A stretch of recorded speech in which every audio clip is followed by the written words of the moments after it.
शिवसेनामधला सामना कोण जिंकणार याचा फैसला काही तासात येणार आहे।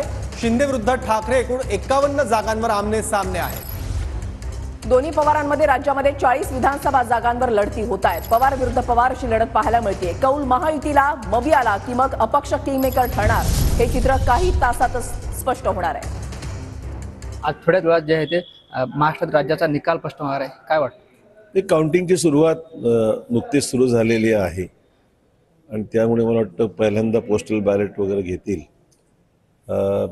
आपण पाहता एक्झिट पोलचे ट्रेंड्स हे महायुतीच्या बाजूने अनेक चॅनल्सनी महत्त्वपूर्ण दिलेले आहेत आणि ज्या प्रश्न नांदेड जिल्ह्याचा राहिला, नांदेड जिल्हा हा महायुतीला सपोर्टिव्ह राहिलेला आहे। कामही भरपूर झालेली आहेत।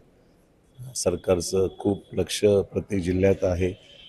त्यामुळे सामान्य माणसाला दिलासा देणारे भरपूर निर्णय झाले असल्यामुळे मला खात्री की लोक कुठल्याही दुसऱ्या गोष्टीचा विचार न करता स्वतःचं जे काही सरकारने त्यांच्याबद्दल जी भूमिका घेऊन प्रत्येक घटकाच्या बाबतीमध्ये जी पॉझिटिव्ह भूमिका घेऊन कामं केलेली आहेत, आर्थिक तरतुदी केल्या आहेत, डायरेक्ट अकाउंटला पैसे गेलेले आहेत, शेतकऱ्यांचा फायदा, सामान्य गृहिणीचा फायदा झालेला आहे, तरुणांचा फायदा झालेला आहे। त्यामुळे मला वाटतं की एकंदरीत सरकारच्या कारभारासंदर्भामध्ये समाधान सर्वत्र आहे। मला दिसतं की तो आता आजच्या निकालामध्ये हा विषय स्पष्ट होईल।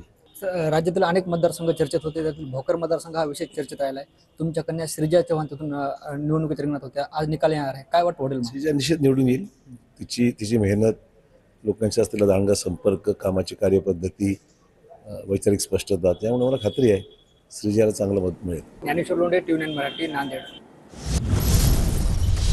तर साऱ्या देशाचं लक्ष लागलेला महाराष्ट्र आज कुणाला कौल देणार याकडे लक्ष लागलंय। महाराष्ट्र सरकार सोबतच खरी शिवसेना आणि खरी राष्ट्रवादीचाही निकाल आज लागणार आहे।